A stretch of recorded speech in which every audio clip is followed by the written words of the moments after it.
विष्णुपाद परमहंस परिव्राजकाचार्य अष्टोदर्शत श्रीमद भक्ति सिद्धांत सरस्वती गोस्वामी श्री प्रभुपाद की जय। अनंत कोटि वैष्णव वृंद की जय।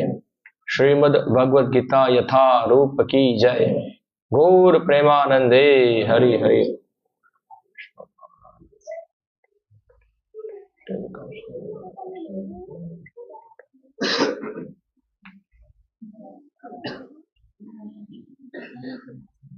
ओम नमो भगवते वासुदेवाय।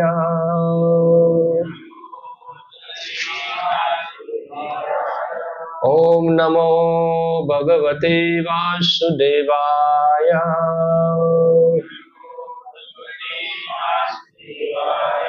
ओम नमो भगवते वासुदेवाय।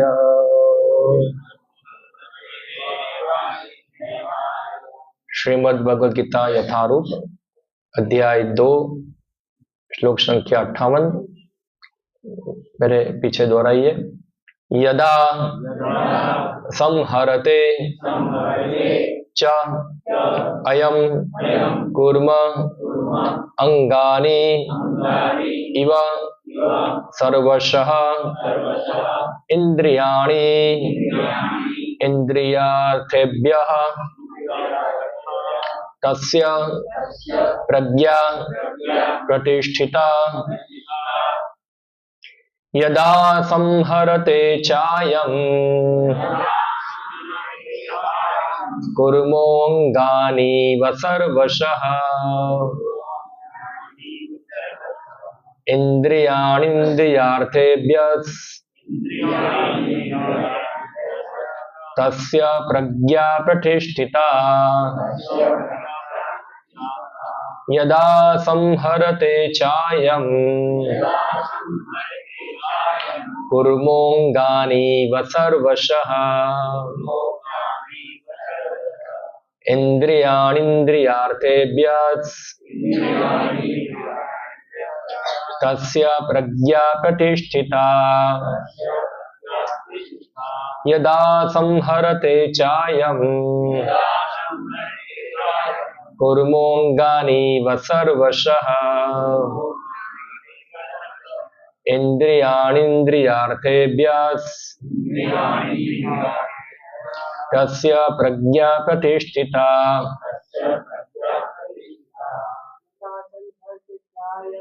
यदा संहरते चायं कुर्मोऽङ्गानि सर्वशः इन्द्रियाणीन्द्रियार्थेभ्यः तस्य प्रज्ञा प्रतिष्ठिता। यदा संहरते चायं कुर्मोऽङ्गानि सर्वशः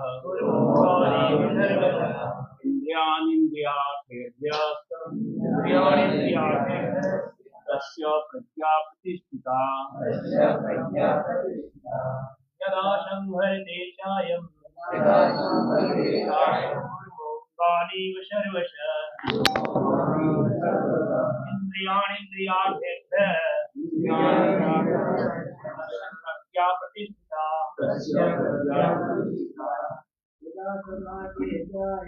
यदा संहरते चायं कुर्मोऽङ्गानि सर्वशः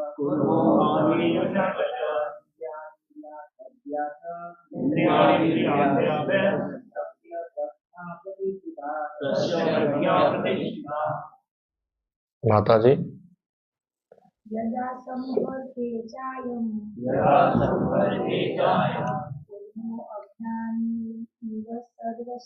कुर्मोऽङ्गानि सर्वशः इन्द्रियाणि तस्य प्रज्ञा प्रतिष्ठिता।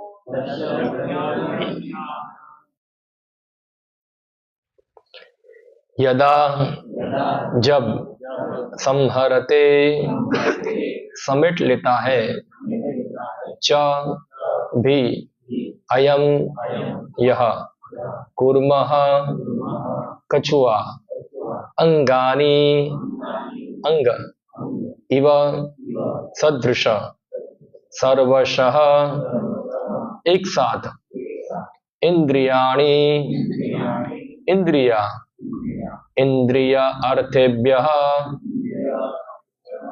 इंद्रिय विषयों से तस्य उसकी प्रज्ञा चेतना प्रतिष्ठिता स्थिर। अनुवाद एवं तात्पर्य कृष्ण कृपा मूर्ति अभय चरणारविंद भक्ति वेदांत स्वामी श्री प्रभुपाद द्वारा। जिस प्रकार कछुआ अपने अंगों को संकुचित करके खोल के भीतर लेता है, उसी तरह जो मनुष्य अपने इंद्रियों को इंद्रिय विषयों से खींच लेता है, वह पूर्ण चेतना में दृढ़ता पूर्वक स्थिर होता है। तात्पर्य, किसी योगी भक्त या आत्मसिद्ध व्यक्ति की कसौटी यह है कि वह अपनी योजना के अनुसार इंद्रियों को वश में कर सके, किंतु अधिकांश व्यक्ति अपने इंद्रियों के दास बने रहते हैं और इंद्रियों के ही कहने पर चलते हैं। यह है उत्तर इस प्रश्न का कि योगी किस प्रकार स्थित होता है। इंद्रियों की तुलना विषैले सर्पों से की गई है। वे अत्यंत स्वतंत्रता पूर्वक तथा बिना किसी नियंत्रण के कर्म करना चाहती है। योगी या भक्त को इन सर्पों को वश में करने के लिए एक सपेरे की भांति अत्यंत प्रबल होना चाहिए। वह उन्हें कभी भी कार्य करने की छूट नहीं देता।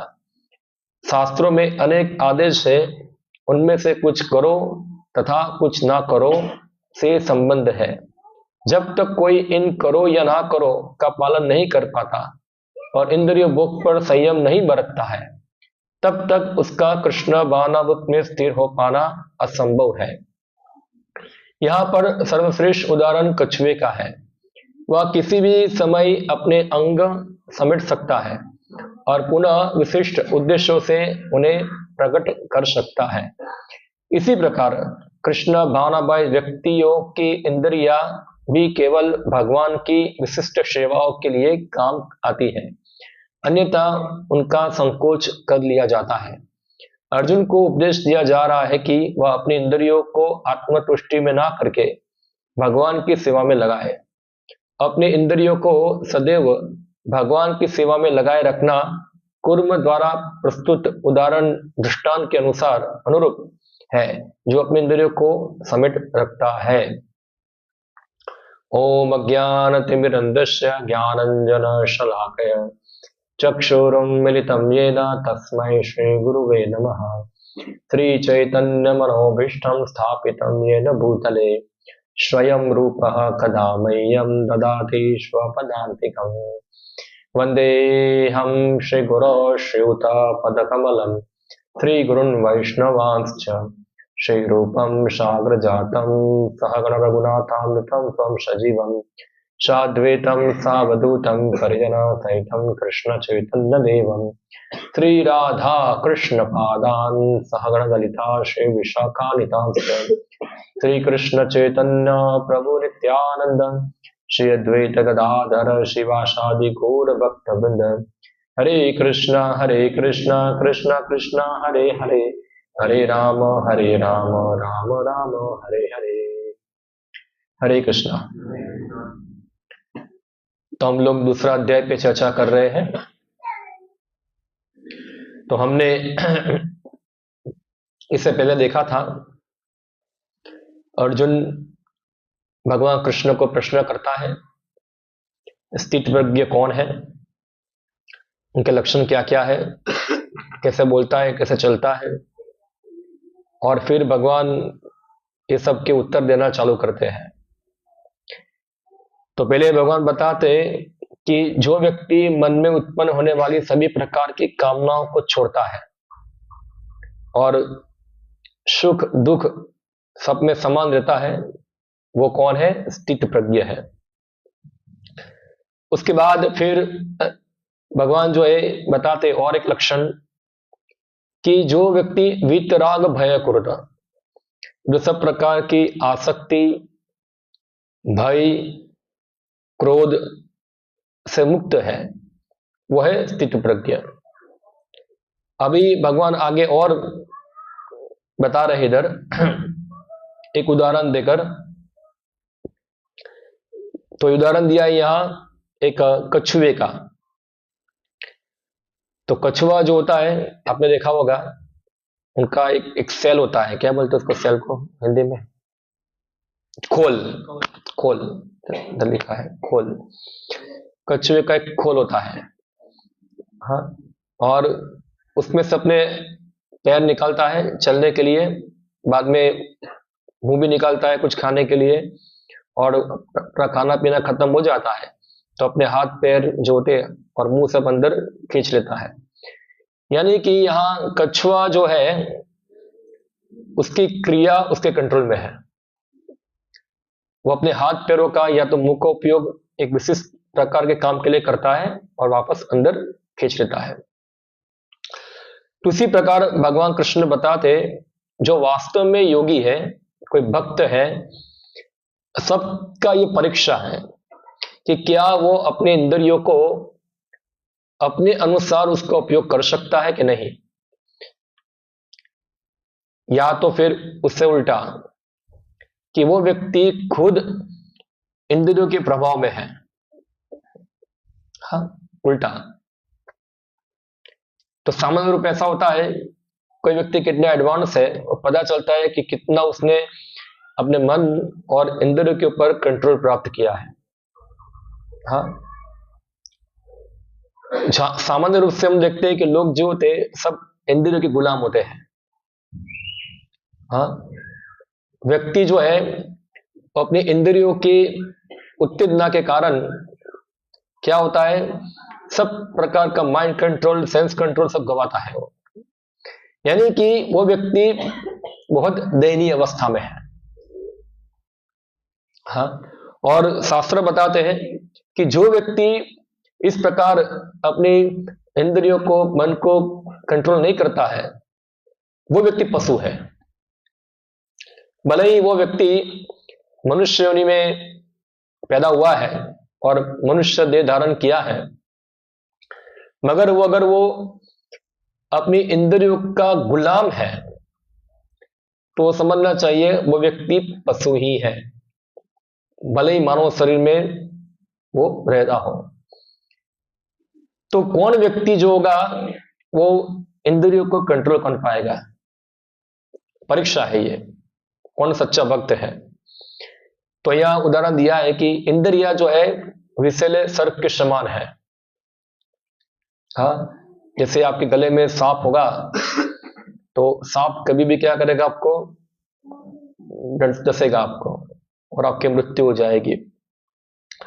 तो ऐसे इंद्रिया जो है विषैले सर्प के समान है। वो हमेशा जब इंद्रियों के विषय उसके संपर्क में आते हैं तो हमेशा उसकी ओर खिंचती है। जैसे एक शास्त्र में उदाहरण दिया है इसके बारे में, जैसे एक रथ होता है, तो रथ में 5 घोड़े हैं। 5 घोड़ों की तुलना की गई है 5 प्रकार के इंद्रियों से, और वो घोड़े को पकड़ने के लिए क्या होता है, लगाम होती है। तो लगाम की तुलना की गई है मन के साथ, और लगाम जो होता है वो किसके हाथ में होता है, सारथी। तो सारथी की तुलना की गई है उसकी बुद्धि के साथ, और रथ में सवार जो पैसेंजर होता है, यानी कि जो रथ को चलाता है, यानी कि रथ पे पीछे बैठा हुआ है यात्री, इसकी तुलना की गई है आत्मा के साथ। तो अगर आप कोई व्यक्ति रथ लेके जा रहा है, घोड़े चलाना चाहता है ठीक तरीके से, तो क्या होना चाहिए, उसका जो सारथी है वो क्या होना चाहिए, बहुत मजबूत होना चाहिए, और जोर से जो रस्सी है उसके द्वारा वो घोड़े को काबू में रखता होना चाहिए। सोचो अगर सारथी इतना मजबूत नहीं है और ऐसे रथ लेके जा रहा है, उधर बाहर बोलो सबको, इधर सब आवाज कर रहे हैं, हर्षल को बोलो कि नीचे जाए।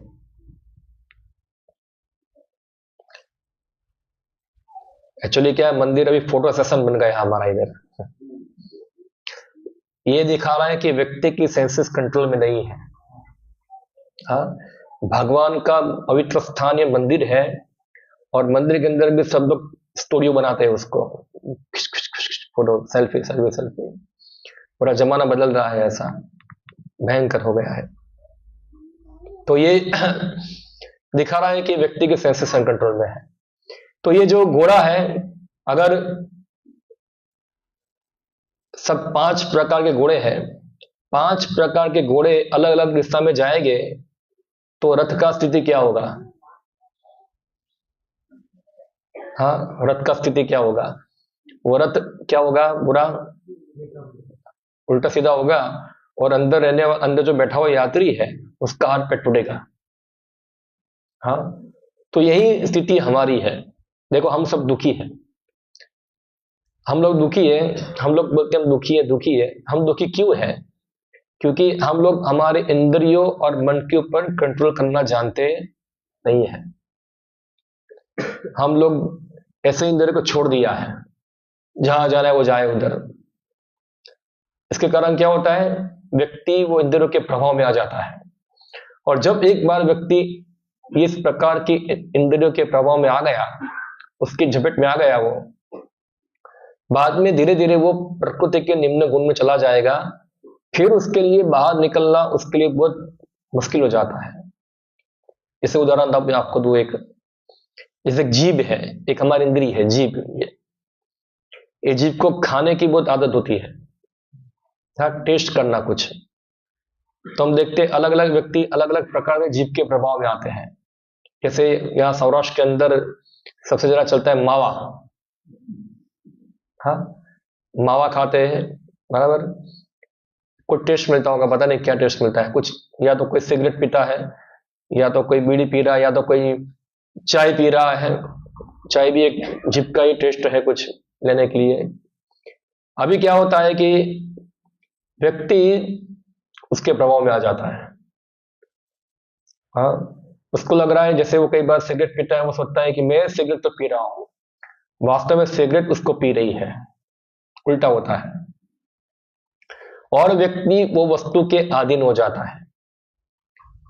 फिर उसको 1 घंटे के बाद क्या याद आएगा? मावा किधर है? मावा नहीं होगा मुंह के अंदर तो मुंह चलेगा नहीं। फिर सेकंड वस्तु क्या चाहिए? मावा तो हो गया, फिर सिगरेट किधर है, बीड़ी किधर है, वो चाहिए। वो नहीं मिलेगा तो क्या होगा? उसको कुछ अंदर से गुचर गुचर होना चालू हो जाएगा। और फिर चाय नहीं है, को बोलकर चाय, चाय क्या है? चाय भी नशा ही है। अगर चाय नहीं मिलती है तो क्या होता है? तो वो कंट्रोल कर पाता, यही दिखा रहा है कि वो व्यक्ति अपने इंद्रियों का गुलाम बन चुका है। ये तो मैंने सामान्य आपको उदाहरण दी है। ऐसे बहुत सारी हमारी सभी इंद्रियां जो है इसके हम पराधीन हो जाते हैं। और जो व्यक्ति की इंद्रियां कंट्रोल में होती नहीं है, तो कई बार इंद्रियां जो है उसको ना जाने कितने प्रकार के पाप कर्मों में लगाती है, जो खुद करना चाहता नहीं है। फिर भी क्योंकि इंद्रिय का प्रभाव होता है, इसलिए वो पाप कर्म करता है। हाँ, जैसे श्रीमद् भागवतम बताते हैं, नूनम प्रमत्ता कुरुते विकर्म यद इंद्रिय प्रीति अवापनोति। वो सोचता है कि इंद्रिय प्रीति से क्या होगा? मुझे आनंद मिलेगा, सुख मिलेगा। वास्तव में इंद्रिय प्रीति ही दुख देती है। एक्चुअली भगवान कृष्ण गीता में बताते हैं, हाँ, कि जब इंद्रिया उसके विषय में संपर्क में आती है, तो शुरुआत के अंदर सुख का अनुभव हो सकता है, लगता है कि सुख जैसा है। परिणाम क्या होता है? दुख। परिणाम क्या होता है? दुख। शुरुआत में वो लग सकता है कि बहुत आनंद मिलता है, मावा खाने में, बीड़ी पीने में, अलग अलग इंद्रिय तृप्ति करने में, मगर परिणाम क्या होता है बाद में? दुख। परिणामे विषमेव तत्सुखाम राजशाप उक्तम। भगवान बता, इस प्रकार के सुख को रजोगुणी सुख बोलते हैं। जो शुरुआत में अंदर बहुत मीठा लगता है, परिणाम क्या होगा उसका? विष, विष बन जाता है वो। और हम देखते भी ऐसा, खास करके आजकल के जवान लड़के लड़की होते हैं, पहले पहले बोलते हैं हम एक दूसरे को प्रेम करते हैं, तो मीठा मीठा लगता है उनको। बाद में 1-2 साल 3 साल के बाद क्या होता है? फिर फाइटिंग होता है, फिर क्या होता है, डाइवोर्स के लिए फाइल करते हैं केस, या तो फिर हम देखते हैं सेपरेट हो जाते हैं, या तो आजकल तो मर्डर भी कर देते हैं। तो कहाँ गया उनका सोकल प्रेम, सब खत्म। हाँ, तो वास्तव में जगत के अंदर जो है क्या है प्रेम, कोई जानता नहीं है। प्रेम शब्द का उपयोग जो होता है वो केवल कृष्ण के लिए होता है। इसलिए हमारे आचार्य जो है उन्होंने बताया क्या है प्रेम। तो प्रेम ये है कि आत्मा इंद्रिय प्रीति वांछा तारे बले खाम, कृष्ण इंद्रिय प्रीति इच्छा धारे प्रेम नाम। जब कोई व्यक्ति अपने खुद की इंद्रिय तृप्ति के लिए कुछ कार्य करता है तो उसको कहते हैं काम। क्या है वो, काम है। और जब वो व्यक्ति भगवान की इंद्रियों की तृप्ति के लिए कार्य करता है तो उसको कहते हैं प्रेम। दोनों ही क्रियाओं में इंद्रिय तृप्ति है, एक क्रिया में खुद की है और एक क्रिया में भगवान की है। तो जब तक व्यक्ति अपने खुद की तृप्ति में लगा हुआ है वो कभी भगवान की तृप्ति कर सकता नहीं है, वो स्वार्थी है, वो आत्मा तृप्ति में लगा हुआ है। और हम देखते हैं कि सभी लोग जो होते हैं अपने ही सुख की चिंता करते हैं। हाँ, अपना सुख यानी कि इंद्रिय का सुख, सो को इंद्रिय का सुख, वो सोचता है कि इंद्रिय का सुख ही मेरा सुख है। वास्तव में जो इंद्रिय द्वारा सुख की अनुभव होता है वो एक प्रकार से भ्रम होता है, वो सुख नहीं है, वो सुख का एक भ्रम होता है। ऐसा लगता है कि सुख जैसा है। जैसे कि उदाहरण मैं आपको दूं, जैसे आप एक आईना है, उसके अंदर आप गुलाब जामुन देखो और आप गुलाब जामुन देख के क्या करेंगे, उसको खाने के लिए मुंह खुलेंगे और मुंह खोल के खाने जाएंगे तो क्या होगा, आप गुलाब जामुन खा पाएंगे? आपका मुंह क्या क्या होगा, आपका मुंह टकराएगा कांच के साथ और मुंह भंग जाएगा आपका। जैसे कई बार हम देखते हैं हमारे प्रोग्राम में कोई आते हैं सीधा चल के आते हैं, सीधा टकराते हैं, उनको लगता है कि सीधा ही रास्ता है ये और बीच में कांच है, दिखता नहीं है कई बार। तो भ्रम क्या हो जाता है, भ्रमित हो जाता है। तो ये इंद्रियों को भ्रमित करने वाला सुख है। हाँ, जो दिखता क्या है दूर से, हाँ गुलाब जामुन बराबर है, पर खाने जाओ तो क्या लगता है, वो तो खाली एक प्रतिबिंब है, वास्तविकता नहीं है। तो इसी प्रकार से वास्तविक सुख जो है वो है कृष्ण की सेवा का सुख। वही गुलाब जामुन अगर हम भगवान को अर्पण करते हैं तो वो अर्पण करके जो सुख मिलता है वो सुख खुद गुलाब जामुन खाकर मिलता नहीं है। क्योंकि हमारी इंद्रिया जो है, देखो हम इंद्रियों की क्रियाओं को बंद कर सकते नहीं है। बहुत सारे मायावादी है, मायावादी यानी कैसे व्यक्ति जो सोचते हैं कि इस सब प्रकार की इंद्रियों की क्रियाओं को बंद कर दो, इसलिए वो इंद्रिय विषयों से भाग जाते हैं, जंगल में भाग जाते हैं, जंगल में रहते हैं, तपस्या करते हैं, ये सब इंद्रिय विषयों को दूर करने का प्रयत्न करते हैं।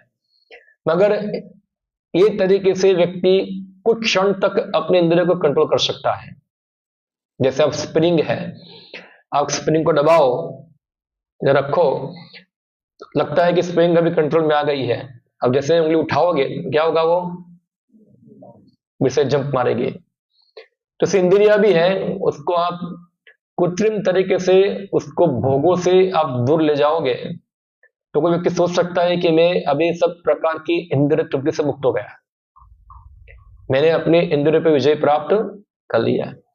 मगर क्या होता है, जब भी इंद्रिय विषयों का थोड़ा भी मन के अंदर उसका विचार, उसका ध्यान होता है, तुरंत व्यक्ति जो है इस प्रकार के इंद्रिय विषय की ओर आकृष्ट हो जाता है, यानी कि उसकी चेतना जो है फिर से नीचे गिरती है। तो कैसे बचे, तो मैंने बताया कृष्ण इंद्रिय प्रीति इच्छा धारे प्रेम नाम, कि हमको चाहिए कि हमारी इंद्रियों को हम भगवान की सेवा में नियुक्त करें।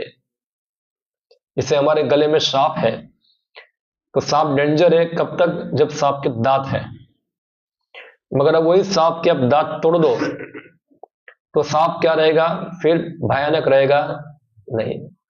उसी प्रकार से जब हमारी इंद्रियों को हम जो है कृष्ण भावनाभूत में लगाते हैं, कृष्ण की सेवा में लगाते हैं, हम नहीं बोलते कि इंद्रियों के कार्य को बंद कर दो, बंद करना संभव है, मगर इंद्रियों के कार्यों को आप शुद्ध कर सकते हैं।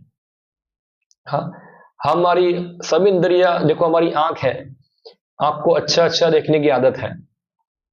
हाँ, आंख सब अच्छा देखना चाहती है, सुंदर चीज देखना चाहती है।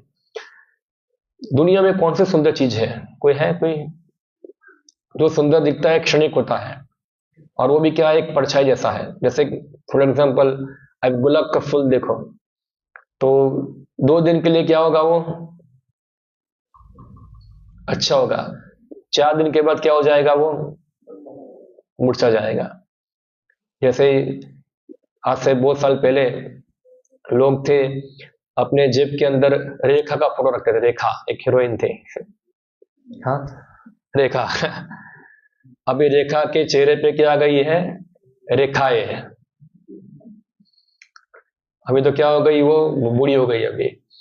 तो अभी वो तो अभी इतना उसका सब सुंदरता सब क्या हो गया, अभी सब खत्म हो गया, कुछ रहा नहीं। तो ये क्षणिक सो कॉल सुंदरता होती है, वो भी क्या होती है, प्रतिबिंब है, वो रियलिटी नहीं है। हाँ, तो हमारी आंखों को सुंदर सुंदर चीज देखना अच्छा लगता है, मगर हमको जानना चाहिए वो सुंदर विषय कौन है।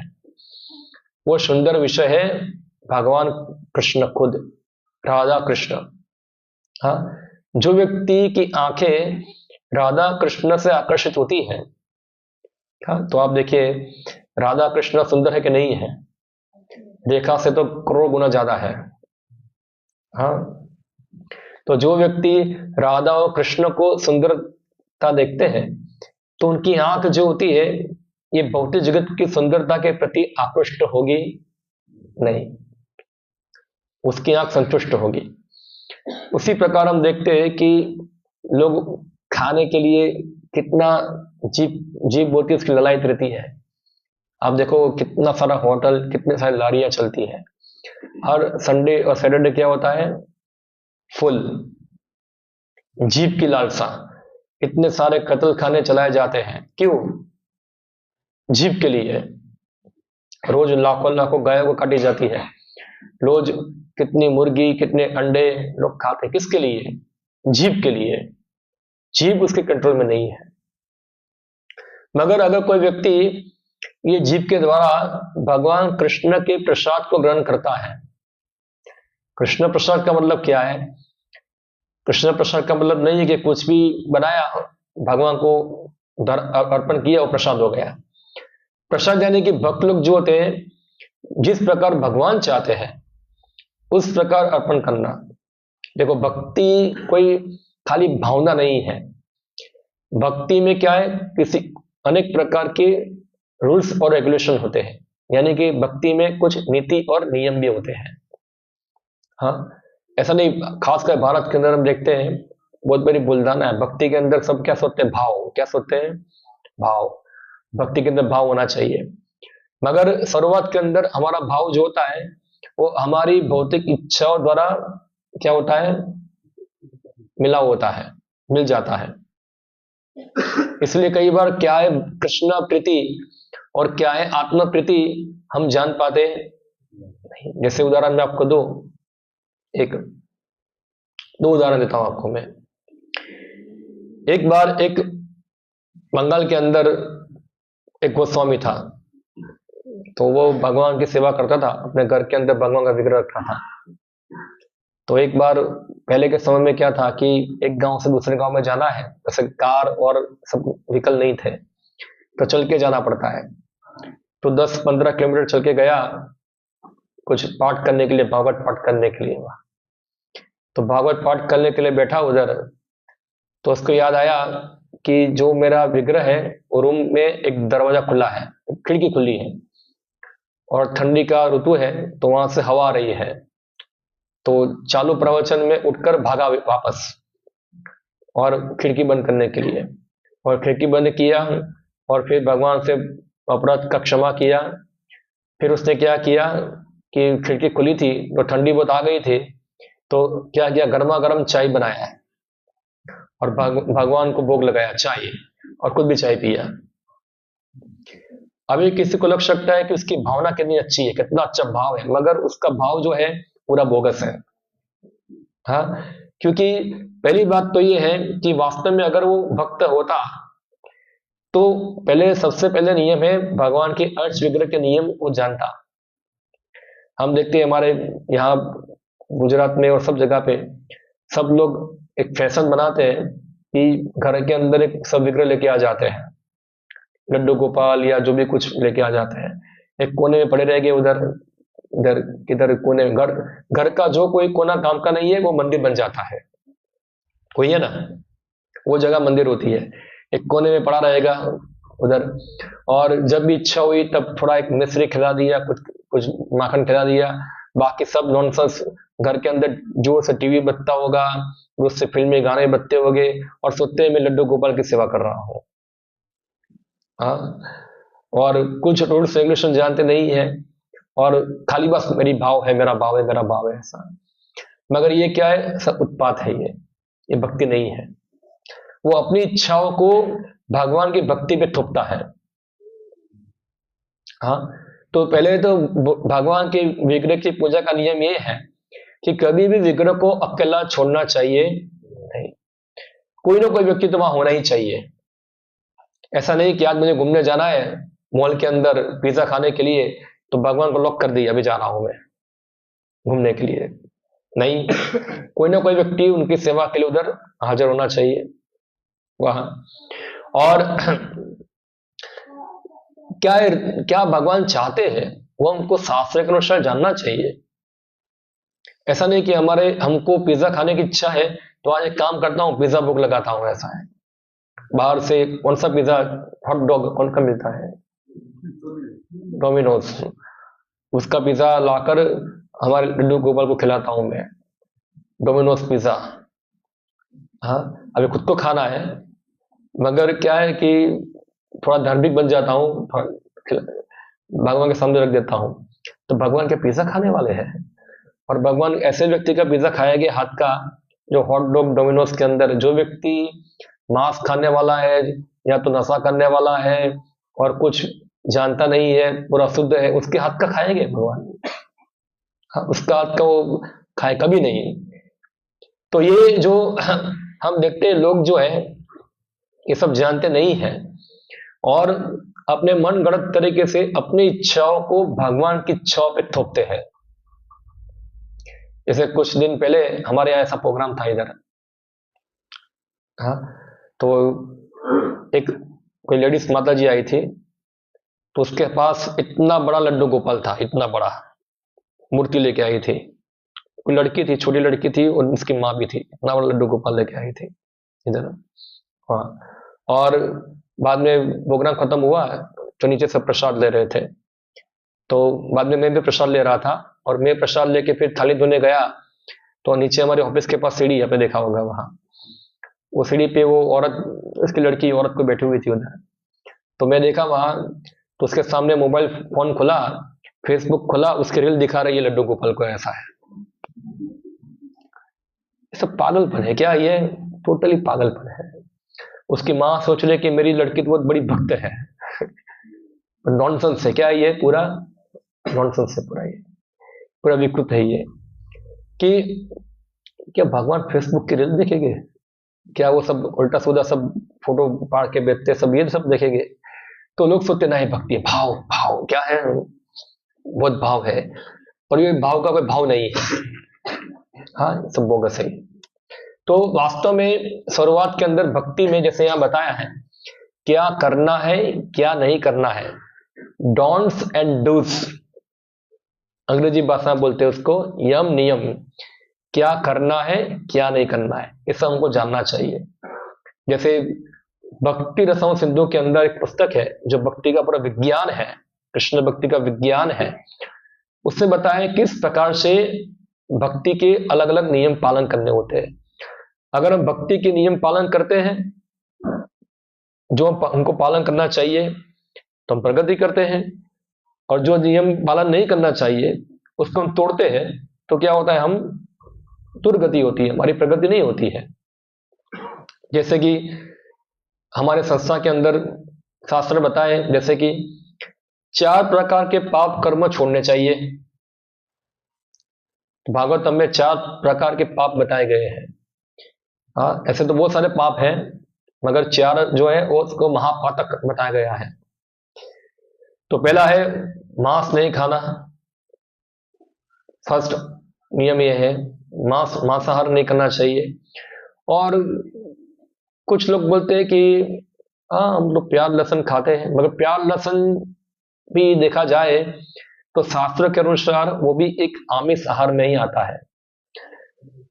आमिष आहार का मतलब होता है कि जिसका जो असर है वो तामसिक होती है। हाँ, इसलिए जो आध्यात्मिक प्रगति करना चाहते हैं वो लोग इस प्रकार के तामसिक भोजन को छोड़ते हैं।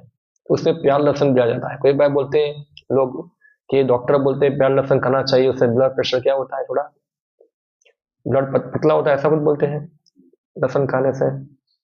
हाँ, शायद हो सकता है पतला हो, वो शरीर के लिए अच्छा हो सकता है मगर आत्मा के लिए अच्छा नहीं है। तो बोला तो भगवान ने बनाया क्यों, लोग बोलते कई बार भगवान ने बनाया क्यों, तो भगवान ने जहर भी बनाया है तो वही पियो, थोड़ा रोज एक बन लो डालकर। भगवान ने मल भी बनाया है, मल खाओ। क्या जो भी चीज मुक्ति है सब खाने के लिए बनाई है क्या है? तो थोड़ा इसके अंदर हमको सेंस ऑफ डिस्क्रिमिनेशन, इसलिए शास्त्र होते हैं जो हमको गाइड करते हैं क्या करना है क्या नहीं करना है। तो सबसे पहले तो हमको आमिष आहार क्या है छोड़ना होता है, वर्जन करना होता है। मांस अंडा, कई आजकल तो नया चलता है क्या, वेजिटेबल अंडा क्या आता है, हाँ वैसा कुछ आता है, सुना है मैंने ऐसा कुछ, वेज एग, हाँ वेगन एग। नहीं मतलब लोग मिल्क प्रोडक्ट भी नहीं खाते। वेगन का मतलब होता है कि जो दूध छाछ चीज पनीर माखन नहीं खाना, इसको वेगन बोलते हैं। ये वेगन नहीं, लोग बोगस है, ऐसा है। क्योंकि शास्त्र में तो भगवान खुद दूध पीने वाले हैं, खुद माखन खाने वाले हैं। भगवान नहीं बोले कि दूध माखन मत खाओ।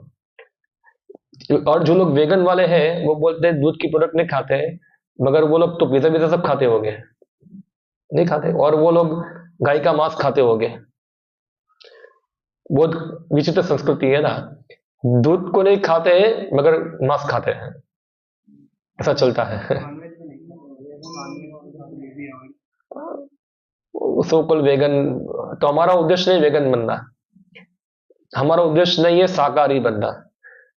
शाकाहारी बंदर भी होता है, हाथी भी होता है, तो इसमें कोई बड़ी बात नहीं है। हमारा उद्देश्य है कि हम कृष्ण प्रसाद ग्रहण करें। कृष्ण प्रसाद का मतलब ये होता है कि जो भगवान को अर्पण किया हुआ, जिसको भगवान चाहते हैं। अगर भगवान बोलते हैं कि मुझे अंडलम मछलम वो दो, तो हम वो भी दे सकते थे, मगर भगवान तो गीता में नहीं बताया कि मुझे अंडलम मछलम ये सब दो। भगवान गीता में बताते हैं पत्रम पुष्पम फलम तोयम, मुझे पत्रम पुष्पम फलम तोयम प्रदान करो, जिसको भगवान ग्रहण करते हैं। हाँ, तो दूध है, हम देखते हैं कृष्ण जो है ज्यादा फेमस है किसके लिए, माखन चोर। क्या चोरी करते हैं, माखन की चोरी करते हैं। तो कृष्ण तो वेगन नहीं है। हाँ, वो दूध पीने वाले हैं, चाय नहीं पीते हैं। हाँ, और भगवान कृष्ण शौकीन है दही माखन ये सब चीज उनको पसंद है। तो हम लोग वेगन नहीं है, हम लोग शाकाहारी भी नहीं है। हम लोग शाकाहारी, हमारा प्रचार नहीं है कि सब लोग शाकाहारी बन जाओ। हमारा प्रचार है सब लोग कृष्ण प्रसाद ग्रहण करो, चाहे शाकाहारी हो चाहे मांसाहारी हो, दोनों ही क्या है, तो पाप ही है, दोनों ही पाप है। कैसे पाप है, तो मांसाहारी में भी पशु की हत्या करनी पड़ती है, और जो शाकाहारी है वो भी वनस्पति की हत्या होती है। कुछ कम चेतना वाले वनस्पति की हत्या होती है, हत्या तो होती ही है। हाँ, इसलिए गीता के अंदर भगवान बताते हैं कि यज्ञ शिष्टाशनो संतो मुच्यन्ते सर्वकिल बसे, हाँ ते पचत्यात्म कारणम, कि जो व्यक्ति यज्ञ शिष्टासनो, जो यज्ञ उच्चिष्ट है, तो यज्ञ उच्चिष्ट यानी कि भगवान को अर्पण किया हुआ उसको क्या कहते हैं? उच्चिष्ट। उच्चिष्ट यानी कि जूठा, झूठ बोलते हैं, जूठा बोलते हैं। तो जो भगवान को पहले हम भोग लगाते हैं, बाद में इसको ग्रहण करते हैं, वो चीज को यज्ञ उच्चिष्ट कहते हैं। उसको ग्रहण करने से व्यक्ति सब प्रकार के पापों से मुक्त होते हैं। और फिर भगवान बताए जो इस प्रकार नहीं करता है वो सब पाप खाते हैं। तो जो शाकाहारी है वो भी पापी है, जो मांसाहारी है वो भी पापी है। अभी थोड़ा डिग्री अलग अलग हो सकता है किसी का, कोई 3% पापी है, कोई 100% पापी है, मगर पापी तो है ही। हम तुलना नहीं कर सकते। जैसे कि कौन सा मल अच्छा है, सूखा वाला या गीला वाला? शाकाहारी वाले बोलेंगे सूखा मल अच्छा है, और नॉनवेज वाले बोलेंगे गीला मल अच्छा है। दोनों ही क्या है? दोनों ही मल है, दोनों ही पाप है। इसलिए भगवान बताते हैं कृष्ण प्रसाद ग्रहण करना। तो ये रूल है ये। क्यों कृष्ण प्रसाद ग्रहण करना? क्योंकि कृष्ण प्रसाद जो है, भगवान वो व्यक्ति के हाथों का ग्रहण करते जो व्यक्ति भगवान का भक्त है। जो भगवान का भक्त नहीं है उनके हाथों का भगवान ग्रहण करते नहीं। जैसे हम भागवत में पढ़ते हैं, दुर्योधन जो था वो भगवान कृष्ण को आमंत्रित किया अपने घर पे खाने के लिए, 56 भोग पकवान बनाए थे, भगवान ग्रहण नहीं किए। क्यों? क्योंकि वो भक्त नहीं था, वो अपनी प्रतिष्ठा दिखा रहा था, हाँ, दम्भ दिखा रहा था कि मैं कृष्ण को खिलाऊंगा। और भगवान देखा उसका क्या नहीं है, एटीट्यूड, भाव उसका बहुत क्या है, पूरा नॉन डिवोशनल एटीट्यूड है उसका। इसलिए भगवान उसके घर नहीं गए, उनका आमंत्रण स्वीकार नहीं किया। विदुर के घर गए, जबकि विदुर के घर से किसी प्रकार का आमंत्रण नहीं था। और विदुर का घर भी एक शूद्र, विदुर शूद्र माना जाते थे, और विदुर उस समय के घर पे भी नहीं थे, एकदम अनइनवाइटेड गेस्ट पहुंच गए वहां। और उसकी पत्नी थी। तो भगवान कृष्ण को देखकर थोड़ा बहुत आश्चर्य हो गया, अभी भगवान कहाँ से आए, मतलब खाने के लिए दो। क्या करेंगे खाने के लिए? तो घर में केला पड़ा हुआ था, केला लेके आई, और इतना वो हक्का बक्का हो गई थी तो केला फेंक दिया, छिलका दे दिया। कई बार ऐसा होता है, हम लोग उल्टा कर देते हैं, कई बार कंफ्यूज हो जाते हैं ना कुछ पर, कोई इतना खुश हो जाते हैं तो कई उल्टा क्रिया हो जाता है, जो चीज नहीं करना है वो कर देते हैं, और चीज करना चाहिए वो नहीं करते हैं। तो विदुर की पत्नी इतनी भावुक हो गई थी कि उसने केला फेंक दिया, छिलका खिला दिया, भगवान ने छिलका भी खा लिया। ठीक है, विदुर की पत्नी के हाथ का छिलका खा लिया तो क्या हम भी वही करेंगे? मेन प्रिंसिपल यहां समझाना चाहता है इधर कि भगवान जो है वो भक्तों का हाथ का ग्रहण करते हैं, जिसमें भक्त लोग प्रेम से उनके लिए पकाते हैं। हाँ, भगवान के लिए पकाते हैं, ऐसा नहीं कि रेडीमेड लेके आ जाते हैं। तो भक्ति कहाँ रहेगी इसके अंदर? भक्ति तो नहीं है इसके अंदर, सब कुछ रेडीमेड हो जाएगा। आजकल तो रेडीमेड का जमाना है ना, सब कुछ रेडीमेड मिलता है। पहले के समय के अंदर आप लोगों को पता नहीं होगा, जो खास करके बूढ़े उनको पता होगा, पहले के समय के अंदर पानी भी बाजार में मिलता नहीं था। जो वृद्ध होंगे उनको पता होगा, कभी देखा है पानी बाजार मिलता था? पानी, दूध बाजार मिलता था? कभी नहीं, दूध बाजार मिलता नहीं था। दही छाछ बाजार मिलते नहीं थे। कैसे मिलता था सबको? जिनको भी चाहिए, तो पहले तो सबके पास खुद की गाय थी, सबके पास खुद की गाय होती है, अपने घर के अंदर ही दूध छाछ होता है। अगर नहीं भी है तो बाजू वाले के पास तो होगा ही, थोड़ा बाजू में जाएंगे तो ऐसे ही मिल जाता है, फ्री में मिल जाता है, दूध छाछ सब मिल जाता है। या तो कोई व्यक्ति ऐसे अनाज भी कोई खरीदता नहीं होगा बाहर से, वो सब उगाते थे अपना अनाज, सब्जी सब उगाते थे, पैकेट मिलता नहीं था। और जब भी भोजन करना होता है तो जैसे गेहूं है या तो बाजरा है, जब खाना है तभी उनके पास चक्की होती थी पत्थर वाली, उसमें ताजा ताजा पिसते थे, जितना चाहिए इतना पिसना है, और पिसकर फिर उसका रोटला बोटला बनाना या तो फिर उसका चपाती बनाना है, वो ग्रहण करते थे। अभी तो फिर इसके बाद थोड़ा एवोल्यूशन हो गया, एडवांसमेंट हुआ थोड़ा, तो अभी चक्की पिसना चला गया, सब लोग क्या करते, गेहूं लेके आ जाते, पेट पिसाने जाते थे एक मिल के अंदर। अभी मिल का जमाना भी चला गया, अभी क्या रेडीमेड आटा मिल जाता है। अभी रेडीमेड आटा भी गया, रेडीमेड क्या मिल जाता है, चपाती मिल जाता है। अभी भारत में शायद नहीं आया है, अब जाओ यूएस के अंदर, यूके के अंदर, वहां कोई चपाती कोई बनाता नहीं है, वहां पैकेट में मिलती है। एक जैसे हम पैकेट में पापड़ खरीदते हैं ना, ऐसे पापड़ की तरह अंदर होती है चपाती, कुछ 5-10 चपाती होगी, कुछ $10 की मिलेगी, और उसको सील किया होता है पूरा। फिर उसको घर पे लाओ, काटो, उसको माइक्रोवेव में गर्म करो, फिर खाओ। ये क्या है, प्रगति, एडवांसमेंट उनका। तो भक्त लोग जो होते हैं वो भगवान के लिए खुद बनाते हैं, इसलिए पूरा जो वैदिक समाज था वो कृष्ण के अंदर में था। एक खेडूत था, वो अनाज उगाता था भगवान के लिए, खुद मेहनत करके भगवान के लिए उगाएगा सब्जी अनाज, और उसमें कुछ पोर्शन जो था भगवान को अर्पण करते थे। तो बेचने का कॉन्सेप्ट नहीं था। हाँ, और फिर वही घर के अंदर उसकी घरवाली होगी, वही अनाज का उपयोग कर कर भगवान के लिए अच्छे पकवान बनाएगी। तो हर व्यक्ति को भगवान की सेवा करने का मौका मिलता था। हाँ, हर व्यक्ति कुछ ना कुछ सेवा करते थे। अभी क्या है, ये सब रेडीमेड है, रेडीमेड लेके आ गए, भगवान बुक लगा दिया, तो सेवा किसने किया? अभी जैसे आजकल चलता है ना, आजकल हम देखते हैं वो मंदिर के अंदर पूजा करने का पुजारी होता है, जो आरती करता है, घंटी घुमाता है, आरती गाने के लिए भक्त होते, खुद कीर्तन करते, कोई आरती करते। अभी क्या हुआ है, अपडेट हो गया, अभी क्या एक मशीन आ गया पूरा एक, हाँ, dim dim dim dim dim, और बस अभी तो सोचा है कि पुजारी की आवश्यकता नहीं होगी, एक मशीन में ही आरती लगा देंगे, वो अपने आप घुमा देगी, आरती हो गई। और वो क्या सोचेंगे, हम लोग भक्त हैं, हम लोग सोते रहेंगे, टाइमर लगा देंगे, 5 बजे क्या हो जाएगा, अपने आप आरती बनना चालू हो जाएगी और हमारी आरती हो गई। तो ऐसे इससे भक्ति कहाँ है, कहाँ है भक्ति उसके अंदर, खाली सो है और कुछ नहीं है। तो भगवान की आरती खुद गानी चाहिए, खुद उतारनी चाहिए। हाँ, तो ये सब क्या है, पथभ्रष्ट हो रहे हैं व्यक्ति।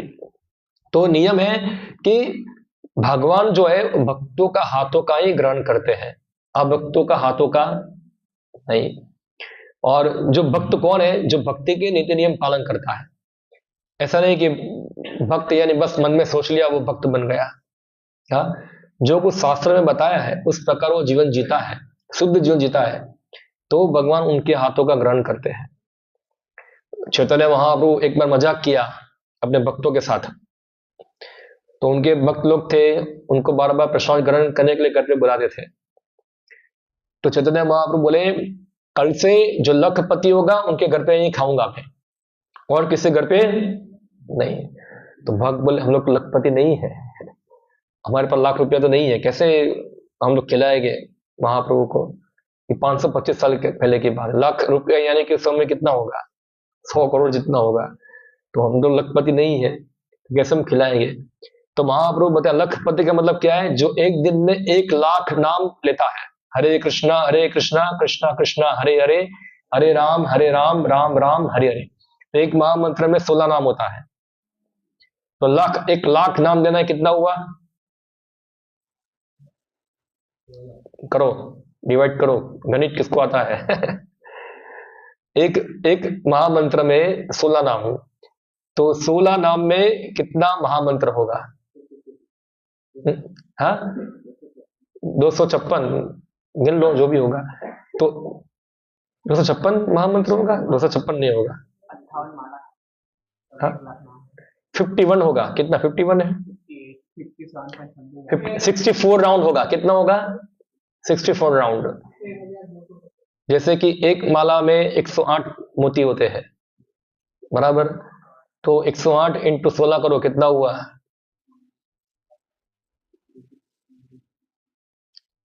1600 के ऊपर होगा कुछ। हाँ हाँ, तो ऐसी 16 माला करो, कितना होगा, 25,000 के आसपास होगा। हाँ हाँ, तो उसको 4 गुना कर दो तो 64 राउंड होगा। तो कम से कम दिन में जो चैतन्य महाप्रभु बताए, जो कम से कम 64 माला करता है, कितना माला? 64 माला। बोला उनके घर का मैं खाऊंगा, बाकी घर का नहीं। तो 64 माला वो समय में संभव थी। अभी अभी जो कोई 64 माला करने जाएगा तो शायद उसके लिए प्रैक्टिकल नहीं होगा, क्योंकि लोग इतने व्यस्त हैं।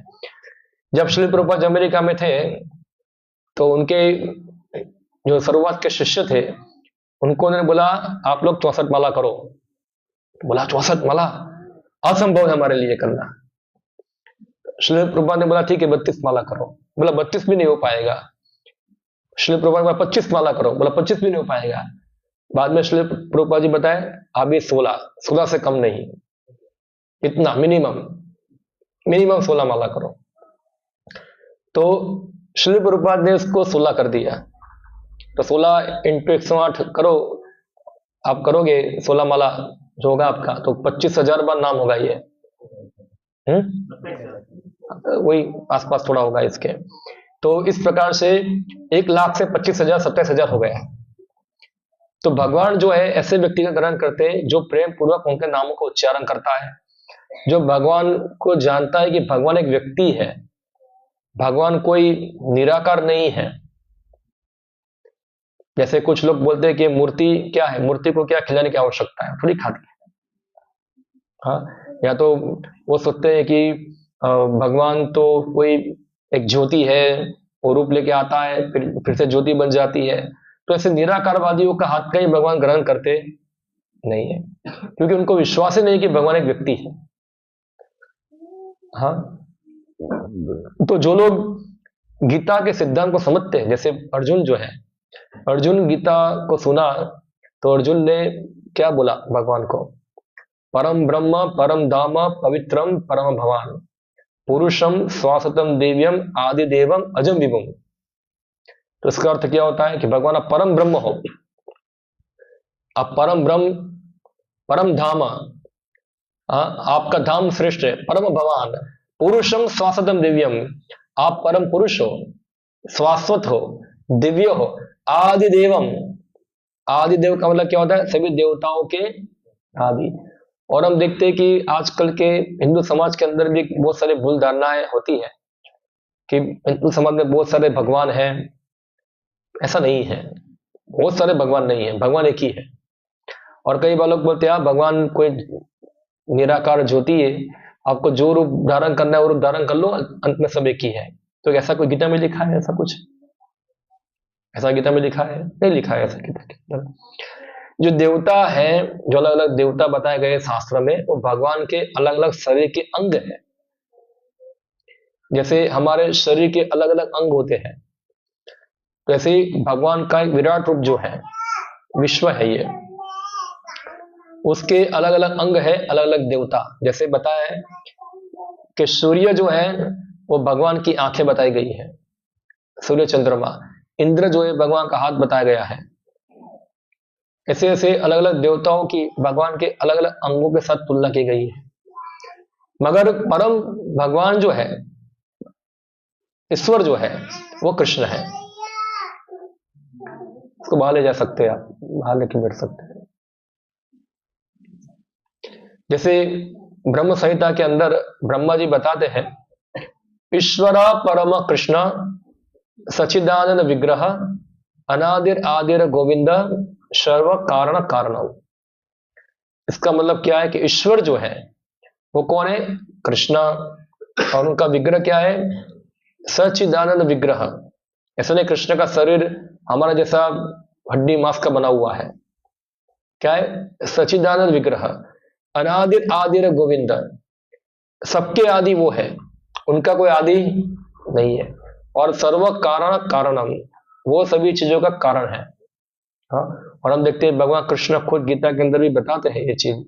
हाँ, अहम सर्वस्व प्रभव मता सर्वम प्रवर्तते इति मत्वा भजन्ते माम बुद्धा भाव समान्विता। सब कुछ मेरे से आता है और सब कुछ मुझ पे टिका हुआ है। जो जानता है ये, वो अपनी बुद्धि से, अपने भाव से मेरी पूजा करता है। फिर और बताता है गीता के अंदर भगवान, मता परा तरम नानियत किंचित अस्ति धनंजय, कि मेरे ऊपर और कोई तत्व नहीं है, मैं ही सर्वश्रेष्ठ हूं। तो जो व्यक्ति जानता है ये, ऐसे व्यक्तियों का हाथ का भगवान ग्रहण करते हैं। जो व्यक्ति ऐसा मानता है कि सब कुछ एक ही है, कि कृष्ण को खिलाओ या साईं बाबा को खिलाओ, दोनों एक ही है, दोनों एक नहीं है। साईं बाबा तो भगवान नहीं है। आजकल ज्यादा हिंदू समाज में इसका प्रचार ज्यादा हो रहा है ये। हाँ, सॉरी, माफ करना अगर किसी को बुरा लग जाए तो, मगर मेरा काम है सही चीज बताना, क्योंकि शास्त्र में ऐसा कोई साईं बाबा का वर्णन तो नहीं है इसके अंदर। ऐसा इतिहास बताता है कि एक मुसलमान फकीर थे, हाँ, तो कुछ पीर थे, तो ठीक है, कोई साधु ऐसा व्यक्ति थे, मगर लोगों ने अभी क्या कर दिया, उनको भगवान बना दिया। जैसे हमारे यहाँ गुजरात के अंदर जलाराम बापा को भगवान बना दिया। वो राम भक्त थे, वो राम नहीं थे। तो ऐसे साईं बाबा को क्या कर दिया, भगवान बना दिया उसे। तो वो भगवान नहीं है, ठीक है, वो एक संत के रूप में सम्मान दे सकते हैं उनको, मगर भगवान तो कृष्ण ही है, राम ही है, हाँ, विष्णु है, विष्णु के अंश है सब। तो ये सब हमको समझना चाहिए। ऐसा नहीं कि सब कुछ एक ही है। ऐसे व्यक्तियों के हाथ का भगवान ग्रहण करते हैं जिनको विश्वास ही नहीं है कृष्ण के रूप के अंदर, भगवान का ग्रहण नहीं करते हैं। हाँ, तो भक्तों का हाथ का ग्रहण करते हैं। तो एक नियम है ये है। सेकंड नियम है, किसी प्रकार का व्यक्ति को नशा नहीं करना चाहिए। हाँ, नशा करना भी भक्ति के अंदर इतना लाभदायक नहीं है, इस वो तो भक्ति के विरुद्ध है पूरा। तो नशे के अंदर मैंने बता दिया पहले ही आपको, हाँ, मसाला, मावा, तंबाकू बम्बाकू, चाय, कॉफी, ये सब नहीं। चाय में क्या प्रॉब्लम है? प्रॉब्लम है इसलिए तो रखा है। प्रॉब्लम क्या है कि चाय पी के हमारे इंद्रिय अनकंट्रोल हो जाती है, हमको कंट्रोल कर पाते नहीं। तो ठीक है, 2 दिन चाय पीना बंद करो, पता चल जाएगा आपको कितना कंट्रोल में हो आप, चाय के कंट्रोल में हो कि आप चाय को कंट्रोल करते हो। हाँ, पता चल जाएगा आपको। तो इसलिए, और ये हमारे वैदिक संस्कृति में चाय भी नहीं थी। ये चाय जो आई उसका समय आप देखोगे तो अंग्रेज के समय में आई है ये। वो अंग्रेज लोगों ने क्या किया, इधर फैक्ट्री सब डाला, ये चाय भी ब्रिटिश से आई है पूरी, इधर उगाया और इधर की चीज उगाकर इधर के लोगों को ही बेचते थे। क्योंकि क्या, भारत में कोई चाय पीने वाला था नहीं पहले, सब दूध पीने वाले थे। अभी अंग्रेज ने इतना बड़ा प्रोडक्शन किया चाय का, उसको मार्केट तो बनाना पड़ेगा ना अपना एक। तो इसलिए क्या किया, सबको फ्री में चाय बांटा। धीरे धीरे धीरे सबको चाय की लत लग गई और उसका मार्केट क्या हो गया, अभी बड़ा हो गया। तो अंग्रेज लोग यहाँ चाय उगाते थे, यहाँ से आसाम से जाती थी ब्रिटिश के अंदर, वहां बनकर भारत में आती थी और बेचते थे। क्योंकि मार्केट बनाने के लिए क्या कर, प्रोडक्शन बनाने के लिए उसको कंज्यूमर भी बनाने पड़ेगा ना अपने। ये उदाहरण के रूप में आजकल चलता है कोका कोला। अभी कोका कोला कौन पिएगा, मुझे बताओ, कौन पिएगा उसको? कोई नहीं। मगर क्या, उसको क्या किया है, उसको इस प्रकार बताया गया टीवी के अंदर, अगर आप कोका कोला नहीं पियोगे तो आपका जीवन बेकार। ऐसा ही है ना, बड़े बड़े सेलिब्रिटीज उसका क्या करेंगे, उसका पूरा मार्केटिंग करेंगे। हाँ, कोई क्रिकेटर होगा, कोई फिल्म स्टार होगा, कोका कोला पिया कूदेगा, ऐसा तो होता नहीं है। कोका कोला पी के कोई कुत्ता, मुझे, और उसका टेस्ट भी कुछ अच्छा नहीं होता है। अगर खाली हाँ, वो हीरो को अच्छा लगा था, मुझे भी अच्छा लगना चाहिए, भले अच्छा लगता नहीं, फिर भी अच्छा लगना चाहिए। तो ये क्या, एक प्रकार का ब्रेन वॉशिंग है पूरा। कोका कोला मार्केटिंग बढ़ा दिया है ऐसे। तो पहले ठंडा पीने के लिए नींबू पानी था या गन्ने का जूस था, जो नारियल पानी था, शरीर के लिए वास्तव में हष्ट पुष्ट करने वाला है। कोका कोला, पेप्सी को थोपा गया है क्योंकि मार्केट बढ़ा रहा है उनको। जो बोगस चीज को खरीदेगा नहीं, तो लोगों को बेला फुसला कर सब देना है सबको, तभी उनका मार्केट चल पाएगा आगे। और हम लोग भ्रमित हो जाते हैं, हम सोचते हैं कि अगर हम लोग कोका कोला नहीं पिएंगे तो हम मॉडर्न नहीं है, हम पिछड़े हुए हैं, हम सब आदि मानव है, ऐसा है। तो क्योंकि हमारे दिमाग में सब घुसा दिया ये चीज। हाँ, तो इस प्रकार से हमको ये सब चाय नशा सब छोड़ो, दूध पियो, अच्छा है, दूध पीना अच्छा है, गाय का दूध पियो जो शरीर के लिए वास्तव में पोषक होता है। जो व्यक्ति डेली गाय का दूध पीता है उसकी मेमोरी बहुत पावरफुल होगी, यह शक्ति क्या होगी? वो पावरफुल होगी। आजकल हम देखते हैं लोग गीता पढ़ते हैं या सुनते हैं, कुछ याद रहता, भूल जाते हैं, बोलता है प्रभु जी पढ़ते याद रहता नहीं है। क्यों? क्योंकि रोज 4-4 10-10 कप चाय पीते हो, इसलिए पूरा। हाँ, तो दूध पियो, गाय का दूध पियो, भैंस का नहीं। आप देखो भैंस कहाँ बैठती है? गंदगी में। गाय कहाँ बैठती है? सच जगह पे। गाय सत्वगुणी है और भैंस तमोगुणी है। तो तमोगुणी दूध पियोगे तो आप भी क्या हो जाओगे? तमोगुणी विचारी आएगा। भैंस जैसे ही खाली शरीर बढ़ेगा और कुछ नहीं। चर्बी बढ़ेगी अंदर। मगर जो सत्व बढ़ना चाहिए हमारे चेतना में, वो तो गाय का दूध पीने से ही बढ़ता है। तो आजकल लोग गाय का दूध नहीं पीते, इसलिए लोगों का दिमाग डल हो चुका है पूरा, कुछ याद रहता नहीं है और कुछ आध्यात्मिक विषय पढ़ने की इच्छा भी नहीं है सबको, कि डल हो चुका है दिमाग। तो गाय का दूध पियो, चाय अच्छा नहीं है। उस प्रकार फिर जुआ खेलना, आजकल तो शेयर मार्केट में चलता है सब, वो भी जुआ है। वो भी क्या है? एक प्रकार जुआ है। और सौराष्ट्र में तो जुआ का हेडक्वार्टर है पूरा ये। पवित्र श्रावण मास के अंदर भगवान भक्ति करना चाहिए। वो उस समय में क्या करते सब लोग? जुआ खेलते बैठ के सब लोग। हाँ, तो वो भी मन को एजिटेट करता है। और अंत में जो है विवाहित जीवन के बाद स्त्री पुरुष संबंध रखना, वो भी क्या है? पाप है पूरा। तो ये सब जो पाप कर्म में लगे हुए हैं, वो कभी भक्ति कर पाएंगे नहीं। और अगर भक्ति कर भी रहे तो वो भक्ति नहीं है, क्योंकि पाप कर्म और भक्ति दोनों साथ में चलती नहीं है। हाँ, जो भक्त होगा स्वाभाविक ऐसा पाप कर्मों से निवृत्त होगा। हाँ, तो इसलिए भक्ति में कुछ नियम है, कुछ नियम पालन करना है, कुछ नियम पालन नहीं करना है, मिस कुछ नहीं करना है। जैसे भक्ति के लिए एक अनुकूल नियम है कि सुबह सुबह जल्दी उठना चाहिए, वो भक्ति के लिए अच्छा है। कितने लोगों ने सुबह सुबह सूरज को देखा है उगते हुए? आजकल को देखते नहीं होंगे। हाँ, बाकी लोग तो सूरज को देखता भी नहीं क्या है। और जो बड़ा बड़ा शहर होगा, जैसे मुंबई है, या तो फिर जहाँ 100 मार की बिल्डिंग होती है, न्यूयॉर्क है, वहां तो सूरज तो ऊपर आएगा तभी दिखेगा, वहां दिखेगा ही नहीं आपको। हाँ, कि सूरज जैसा कुछ चीज होता भी है। कुछ पता नहीं है। तो ब्रह्म मुहूर्त में उठना चाहिए, सुबह सुबह जल्दी मॉर्निंग में। हाँ, इससे हमारा स्वास्थ्य भी अच्छा रहेगा। और सुबह सुबह उठकर सब भागते इधर कुत्ते की तरह दौड़ते हैं। हाँ, रोड के ऊपर नहीं दौड़ना चाहिए। सुबह सुबह उठकर भगवान का नाम जप करना चाहिए, शास्त्र पढ़ना चाहिए, ये सब करना चाहिए, ना कि हुआ हुआ करना चाहिए बाहर जाकर। लोग करते हैं शायद। ये सब क्यों करते हैं पता है? सुबह 2 घंटा हुआ हुआ करते, पूरा दिन बैठे रहते हैं और कुछ नहीं। जैसे कई बार हम घर पे कोई किसी के देखेंगे, तो घर पे यहाँ होगा वॉशिंग मशीन एक जगह पे, और बाजू में क्या होगा? वो दौड़ने का मशीन होगा, रनिंग करने का। तो 2 मशीन रखे हुए हैं। तो वॉशिंग मशीन रखा है इसलिए वो मशीन रखने की आवश्यकता हुई। अगर वॉशिंग मशीन नहीं होता तो वो मशीन की आवश्यकता होती। क्यों? कपड़ा धोने में सब हो जाता अच्छा। तो वॉशिंग मशीन की, वो दौड़ने का मशीन की आवश्यकता नहीं थी। अभी क्या है? कुछ काम नहीं करना है। ये सबसे बड़ा प्रॉब्लम है महिलाओं का आजकल। सॉरी, माफ करना, आप लोग अगर ऐसा हो तो सुधारो अपने आप को। हाँ, सब लोग कोई काम करना चाहता नहीं है। और ये सब जब से मोबाइल फोन आ गया ना, तब से तो जो थोड़ा बहुत काम करते थे वही बंद हो गया अभी। कि पूरा दिन क्या है सब, क्योंकि आजकल की स्त्रियों का दिमाग पूरा मोबाइल में चला गया पूरा दिन क्या है? मोबाइल में अना शनाप कितने सारे फोटो डालो, ये डालो, आज ये खाया वो खाया, फलाना किया टिकना किया, आज यहाँ क्या, ये सब पागलपन है पूरा। ये सब यही डालते रहते।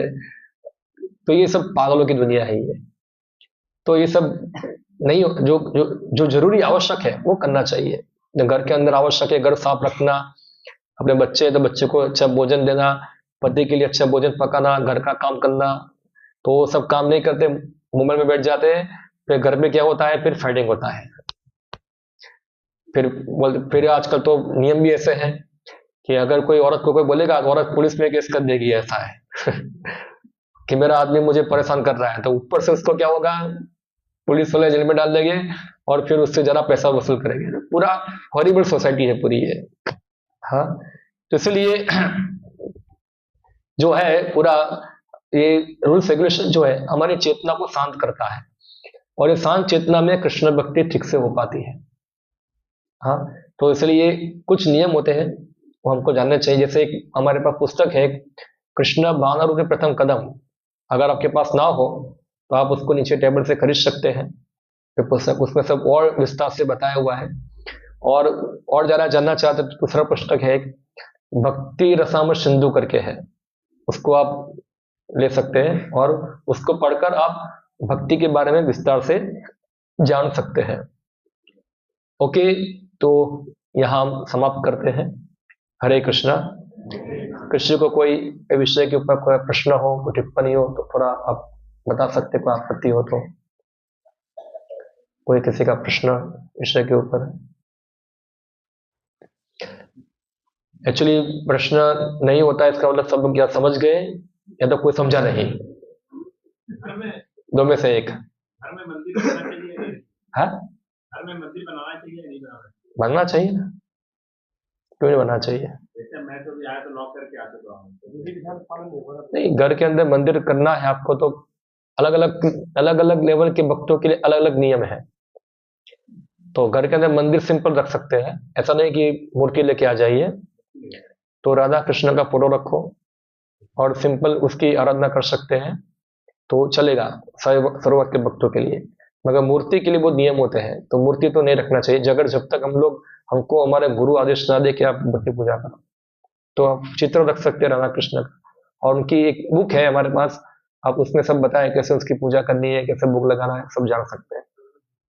कृष्ण भक्ति में प्रथम कदम नाम है उसका, कबूल। ठीक है, हाँ, फोटो रख के पूजा कर सकते हैं। क्या और कोई किसी का प्रश्न? हरे कृष्णा। तो आज का हमारे लिए आज प्रसाद स्पॉन्सर किया है आपका मिस्टर टांग। आपका नाम क्या है? नयन भाई टंक की ओर से, तो उनको धन्यवाद करूंगा। थोड़ा यहाँ आए और उनको छोटा सा गिफ्ट देंगे उनके लिए, और सब लोग हरे कृष्णा मंत्र बोलेंगे। हरे कृष्णा कृष्णा कृष्णा हरे हरे, हरे राम राम राम हरे हरे, हरे कृष्णा। तो उनके लिए उन्होंने प्रसाद सबके लिए स्पॉन्सर किया है सब, तो हम लोग धन्यवाद मानेंगे उनका और प्रार्थना करते हैं भगवान को कि उनको ऐसे ही भगवान के श्रम में लगा के रखे और कृष्ण भक्ति में प्रगति करे। हरे कृष्णा। तो दूसरा एक अनाउंसमेंट है कि 14 तारीख को मकर संक्रांति है और हमारे यहाँ हमारे गुरु महाराज है परम पूज्य भक्ति का स्वामी महाराज, आपने देखा होगा उनको, इधर रथ यात्रा में आते हैं बार बार। उनका व्यास पूजा है, यहाँ तो नहीं है, तिरुपति में, मगर हम लोग यहाँ मनाने वाले हैं। तो आप लोग उसमें आ सकते हैं। मॉर्निंग में प्रोग्राम रहेगा, 4:30 बजे से चालू होगा, दोपहर को 12-1 बजे तक वो उसमें आ सकते हैं। हरे कृष्णा। श्रीमद् भगवद गीता की जय, श्री प्रभुपाद की जय।